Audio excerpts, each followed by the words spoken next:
The message came at 2:17 a.m. A soft buzz against the glass nightstand broke the silence of the bedroom, a silence that had lived there for months, thick and suffocating like a secret no one wanted to admit. Arham didn't move at first. He lay on his side, back turned, one arm flung over his eyes as if even in sleep he wanted to block out the world. His breathing was slow, controlled, the kind of rest only someone with no emotional burdens could afford. But she woke instantly. Zoya always did. Years of being alert, of listening for the slightest change in tone, mood, or movement had trained her to wake at the faintest disturbance. Her heart began to race even before she reached for her phone, as if her body already knew that this moment, this small, glowing notification, would change everything. She glanced at Arham, still asleep, or pretending, she couldn't tell anymore. Carefully, she picked up her phone. The screen lit up, casting a pale glow across her face. For a second, she hesitated. Then she opened the message. Her breath caught. "Are you still awake? I can't stop thinking about you tonight." Her fingers trembled. The name at the top of the screen wasn't unfamiliar. It wasn't a stranger. And that's what made it worse. Because the moment she read it, she knew, this wasn't just a message. It was a line she had already crossed. Zoya never imagined her marriage would become this quiet. When she first met Arham, he was everything people dream of, successful, confident, charming in that effortless way that made rooms fall silent when he entered. He was already a millionaire by 30, running businesses that stretched across cities, his name respected, envied. And yet, when he looked at her, he made her feel like she was the only person in the world. Back then, he used to call her in the middle of meetings just to hear her voice.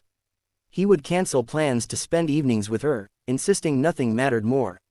He noticed everything: when she changed her hairstyle, when she was slightly quieter than usual, when her smile didn't quite reach her eyes. He noticed her, and she loved him for that. Their wedding was grand, like something out of a dream. Lights, music, laughter, promises whispered between heartbeats. Everyone said she was lucky. She believed it too. For a while. Things didn't change suddenly. They never do. It was slow, almost invisible at first. A delayed reply here, a cancelled dinner there, a distracted nod instead of a full conversation. Work became his world, and she became background noise. At first, she understood. Just a busy phase, she told herself. Then weeks turned into months. And the silence grew louder. He stopped asking how her day was. Stopped noticing when she dressed up. Stopped touching her, not even casually, not even absent-mindedly. It wasn't anger. That would have been easier. It was indifference. And that hurt more than anything else. Because anger still means you care. Indifference means you've already left. "Arham, can we talk?" she had asked him one evening, standing in the doorway of his home office. He didn't look up. "I'm in the middle of something, Zoya." "You're always in the middle of something." He sighed, irritated now, finally glancing at her.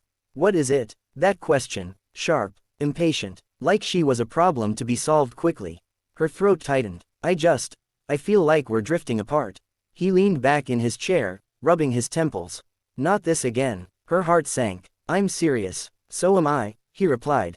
"I'm building something here. For us. For our future. You think this just happens on its own?" "I'm not asking you to stop working," she said softly. "I'm asking you to see me. I see you every day." "That's not the same." Silence. Cold. Heavy. Then he turned back to his laptop. "I don't have time for emotional drama right now." And just like that, the conversation ended. Like she ended. Loneliness is a strange thing. It doesn't always come from being alone. Sometimes, it comes from being unseen. From sitting next to someone who once loved you deeply and realizing they no longer even look your way. Zoya tried. She really did. She cooked his favorite meals. Wore the dresses he once complimented. Waited up for him at night. Tried to start conversations. Tried to hold on to something that kept slipping through her fingers. But love can't survive on one person's effort. Eventually, something inside her started to break. Quietly, slowly, until one day, she stopped trying. The first message came weeks later. It was innocent. At least, that's what she told herself. "Hey, it's been a while. How are you?" It was from Samir, an old friend, someone who used to know her before she became just Arham's wife. They had studied together years ago, shared laughs, dreams, late-night conversations about life. Back then, there had been something unspoken between them, but life had taken them in different directions.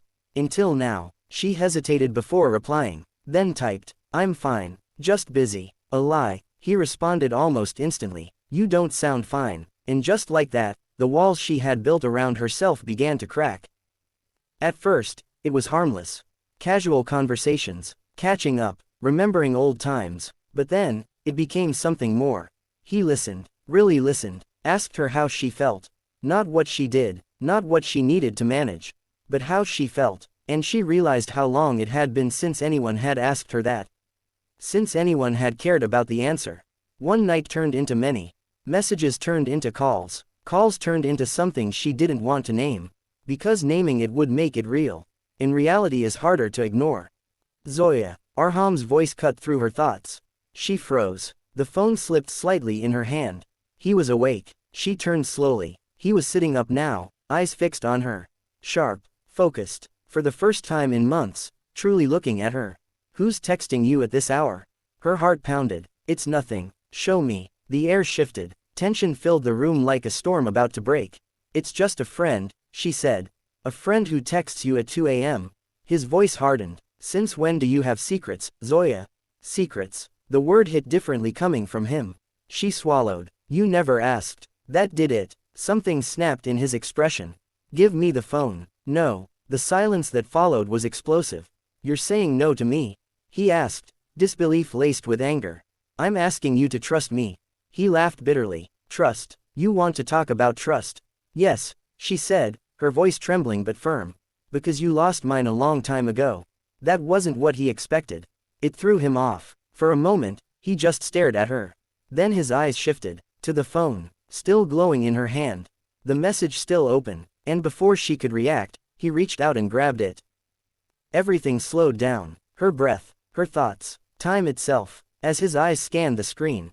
Once, twice, again, his jaw tightened, his grip on the phone hardened. And then, something broke, not loudly, not dramatically, but in a way that was far more dangerous. The kind of breaking that happens deep inside, where anger and pain collide. "Who is he?" he asked quietly, too quietly. "Arham, who is he?" Louder now. Just someone who what?" he snapped. "Just someone who thinks about you at night. Just someone who messages my wife like this." "You don't get to say that," she fired back, tears now spilling freely. "You don't get to act like a husband when you stopped being one a long time ago." His face darkened. "I gave you everything." "No," she said, shaking her head. "You gave me money, a house, comfort, but you took everything that mattered." Her words hit harder than he expected. Because somewhere deep down, he knew. She wasn't wrong. Silence filled the room again. But this time, it was different. It wasn't empty. It was full of truths neither of them had wanted to face. He looked at her, really looked, at the tears on her face, at the exhaustion in her eyes, at the distance between them that no amount of wealth could bridge. And for the first time, he felt it, the loss, not the imagined loss of control, but the real loss of her. "When did this happen?" he asked, his voice softer now. She laughed weakly. "When you stopped noticing." He closed his eyes. Memories flashed, her waiting for him at dinner, her trying to talk, her fading smiles, all the moments he had dismissed as unimportant, all the chances he had ignored. And now someone else had stepped into the space he had left empty. "I didn't mean for this to happen," she whispered. "I know," he replied. And he did, because this wasn't about betrayal. Not really. It was about neglect, about silence, about a love that had been left to starve. He handed the phone back to her. Slowly, carefully, like it carried the weight of everything they had lost. "Do you love him?" The question hung in the air. Heavy, unavoidable. She hesitated. "I don't know," she said honestly. That hurt more than a yes would have. Because it meant she was already halfway gone. Arham stood up, running a hand through his hair. For the first time in years, he didn't have a solution. No strategy, no plan, just consequences, and a choice. "I don't want to lose you," he said finally. Simple, raw, real. She looked at him, and for the first time in a long time, she saw him too. Not the millionaire, not the powerful man, but the person, flawed, regretful, human. "You already did," she said softly. And that was the truth. Because losing someone doesn't always happen in one moment. Sometimes, it happens slowly. Until one day, you realize they're no longer yours. But maybe, She continued, her voice trembling, maybe we can find our way back. Hope, fragile, dangerous, but still there. That night didn't fix everything. It didn't magically erase the distance or the pain. But it did something important. It broke the silence. And sometimes, that's where healing begins. In the weeks that followed, things were different. Not perfect, but real. They talked, argued, cried, listened. He started coming home earlier. She started opening up again. They went to therapy, faced things they had avoided for too long. And slowly, piece by piece, they began to rebuild. As for the messages, they stopped, not because they didn't matter, but because Zoya realized something important. She hadn't been looking for another man. She had been looking for herself. The version of her that felt seen, valued, loved, and now, she was finally finding her again. Months later, one evening, as they sat together on the balcony, watching the city lights flicker to life, Arham reached for her hand. This time, she didn't hesitate. Thank you for staying, he said quietly. She smiled faintly. Thank you for finally seeing me. Because in the end, love isn't about grand gestures or expensive things. It's about presence, attention, care. It's about choosing each other. Every single day, and sometimes, it takes losing everything to realize what truly matters.